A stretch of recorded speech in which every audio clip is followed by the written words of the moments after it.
चलिए, अब स्टेडियम का श्रेय लेते हुए जल्दी से ये बता दीजिए, अखिलेश जी जाएंगे शपथ ग्रहण समारोह में? पिछली बार तो गए अरे थे उनको बुलाया ही और नहीं मुझे गया याद है कि पिछली बार नेताजी को साथ में लेकर गए थे, मुलायम सिंह यादव जी को। आप मेरी कह रहे हैं जानकारी बुलाया है ही नहीं कि गया है। मेरी विपक्षी जानकारी है कि नेताओं को इन्होंने न्योता तो इनविटेशन भेजा ही गया नहीं है, भेजा। जो जानकारी निकलकर सामने आई है। राकेश त्रिपाठी इस बात को कंफर्म करेंगे। राकेश जी, न्योता गया है नहीं गया है? नहीं, आपने जो जानकारी अपने दर्शकों को दी है, मैं मानता हूं आज तक अपने दर्शकों को बिल्कुल ठीक और मुकम्मल जानकारी देता है, और उसी जानकारी को मैं भी दोहरा रहा हूं कि हमने विपक्ष के केवल उत्तर प्रदेश के ही नहीं, देश भर के तमाम विपक्ष के नेताओं को हमने बुलाने का काम किया है। और मैं मानता हूं कि समाजवादी पार्टी उत्तर प्रदेश में विपक्ष की जिम्मेदारी उसको जनता ने सौंपी है, उसको सकारात्मक सहयोग करना चाहिए। लेकिन जिस तरह के लक्षण अभी दिखाई पड़ रहे हैं, राजनीतिक विश्लेषक के तौर पर अभिषेक सुधीर जी जो समाजवादी पार्टी का पक्ष रखते हैं, वो ये बात कह रहे हैं कि अखिलेश यादव जी को न्योता नहीं भेजा गया है, यानी आरोप प्रत्यारोप करना अभी से प्रारंभ कर दिया है। अखिलेश यादव जी के मैंने बयान सुने हैं, वो स्वयं कह रहे हैं कि मैं शपथ ग्रहण के कार्यक्रम में नहीं जाऊंगा। मैं मानता हूं ये परंपरा ठीक नहीं है। प्रतिपक्ष के नेता को शपथ ग्रहण में आने की अब तक परंपरा रही है, उनको आना चाहिए, उनको इस पराजय को स्वीकार करना चाहिए। और जो सरकार चुनकर के आई है, जिसको जनता ने अपना जनादेश दिया है, जनता जनार्दन के इस आदेश को सर माथे रखना चाहिए, इसको सर झुका करके प्रणाम करना चाहिए। अगर आप इसको नकारने का काम करते हैं, आंखें मूंद लेते हैं, तो आंखें मूंद लेने से अंधेरा नहीं हो जाता है, इस बात को स्वीकार कर लेना चाहिए। मैं अपेक्षा करता हूं और अभी अनुरोध भी करता हूं आपके इस मंच के माध्यम से भी, ठीक है, इस भाजपा के तरह की प्रवक्ता के डिबेट तो तौर हर पर, रोज कल से कि होती विपक्ष रहेगी, के नेताओं को लेकिन आना आज चूंकि मौका बिल्कुल अलग और अलहदा है, इस वजह से जल्दी से, बिल्कुल राकेश जी महत्वपूर्ण बातें आप बोल रहे हैं। एक बार फुल फ्रेम में आप तस्वीरें दिखाइए अंदर की। विधायक दल की बैठक शुरू हो चुकी है। सुरेश खन्ना की ओर से नाम का प्रस्ताव रखा गया है। आपको बता दें, पिछली बार यानी कि 5 साल पहले भी सुरेश खन्ना ने ही योगी आदित्यनाथ के नाम का प्रस्ताव रखा था।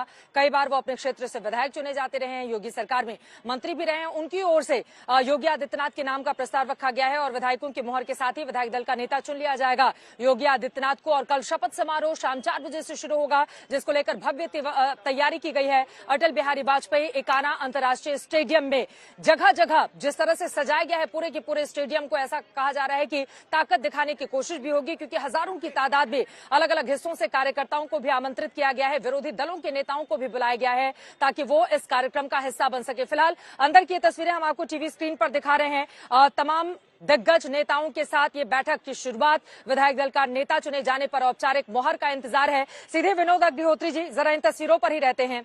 सुरेश खन्ना की ओर से प्रस्ताव रखा गया, सभी विधायकों ने मोहर लगा दी और फिर तालियां बजाकर सभी ने अभिवादन किया। मुख्यमंत्री योगी आदित्यनाथ का विधायक दल का नेता उनको चुन लिया गया है।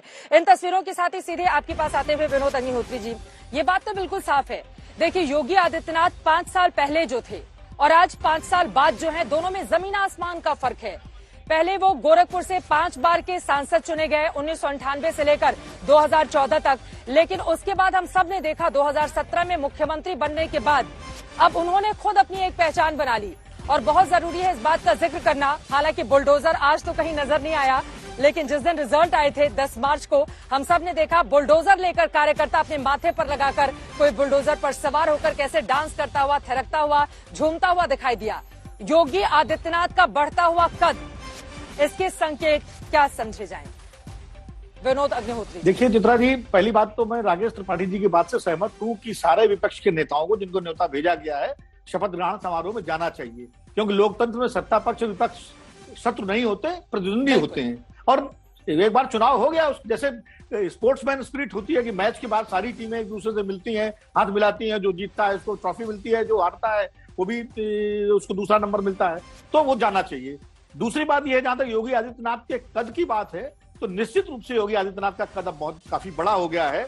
और मैं तो ये कहूंगा कि प्रधानमंत्री नरेंद्र मोदी और गृह मंत्री अमित शाह जी के बाद अगर भारतीय जनता पार्टी की राजनीति में, और खासकर 2024 के बाद की जो राजनीति होनी है इस देश में, क्योंकि 2024 तक तो नरेंद्र मोदी जी ही सबसे बड़ा चेहरा होंगे, अमित शाह उनके सहयोगी हैं, वो एक चेहरा है, नड्डा जी अध्यक्ष हैं, लेकिन 2024 के बाद की जो राजनीति होगी, अब उसमें सारे जो नए नेता हैं उनमें आज की तारीख में योगी आदित्यनाथ का कद सबसे बड़ा हो गया है।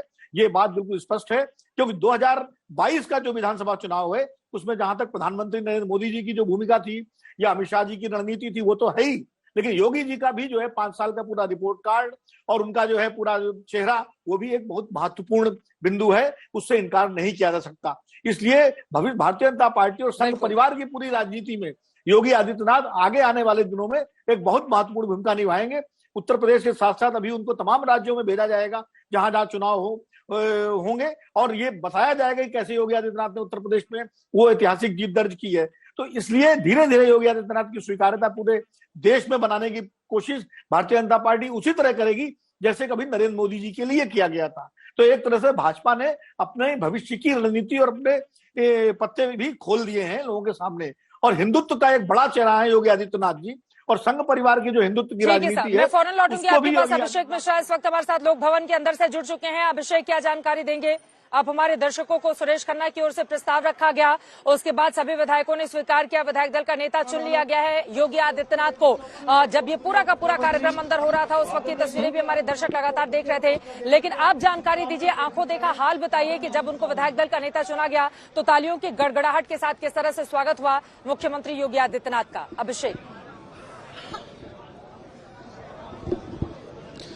देखिए, बिल्कुल चित्रा, हमारी मौजूदगी इस वक्त लोक भवन के अंदर आप देख सकते हैं। मंच पर इस वक्त अमित शाह मौजूद है, उनके साथ में मुख्यमंत्री के तौर पर दोबारा कल शपथ लेने के लिए तैयार योगी आदित्यनाथ हैं। उनके नाम का प्रस्ताव सुरेश खन्ना ने रखा था, जिसका अनुमोदन सूर्य प्रताप शाही ने किया और उसको सर्वसम्मति से तमाम विधायकों ने स्वीकार किया है। और आप देख सकते हैं सीधी तस्वीरें किस तरीके से तालियों की गड़गड़ाहट के बीच में मुख्यमंत्री के तौर पर योगी आदित्यनाथ के नाम का एक बार फिर से चुनाव हुआ है, ऐलान हो चुका है। और यहाँ पर खुद गृह मंत्री अमित शाह जो है पटुका पहना करके उनका स्वागत करके उनको बधाई दे रहे हैं। और एक बार फिर से योगी आदित्यनाथ उत्तर प्रदेश की कमान संभालने के लिए तैयार है, जिसकी तस्वीर ये गवाह है कि किस तरीके से योगी आदित्यनाथ की दूसरी सरकार में काम होगा। मंच पर आप देख सकते हैं उनके साथ में तमाम बड़े नेता मौजूद हैं और मुख्यमंत्री यहाँ पर फिलहाल जिस तरीके से हमें तस्वीरें दिखाई दे रही हैं, उम्मीद करते हैं कि शायद वो कुछ बोलेंगे, लेकिन आप नजारा देखिए, विधायक किस तरीके से उत्साह में अपने हाथ ऊपर करके यहाँ पर इस ऐलान को पूरी तरीके से अपनी सहमति देते हुए नजर आ रहे हैं। और यहाँ पर तमाम जितने विधायक पहुंचे हुए थे वो एक मत में मुख्यमंत्री के तौर पर योगी आदित्यनाथ को स्वीकार कर चुके हैं और योगी आदित्यनाथ दूसरी बार उत्तर प्रदेश के मुख्यमंत्री बनेंगे। 37 साल बाद कोई पार्टी दोबारा से सत्ता में वापसी कर रही है लगातार दूसरे टर्म में, और उसके लिहाज से अगर देखा जाए तो मुख्यमंत्री के तौर पर औपचारिक तौर पर इस बात का ऐलान कर दिया गया है। खुद पर्यवेक्षक के तौर पर गृह मंत्री ने इस बात का ऐलान किया और अब से कुछ ही देर में मुख्यमंत्री योगी आदित्यनाथ बात भी कर सकते हैं। और इस बात का ऐलान अब साफ हो गया कि उत्तर प्रदेश के अगले मुख्यमंत्री योगी आदित्यनाथ होंगे। जी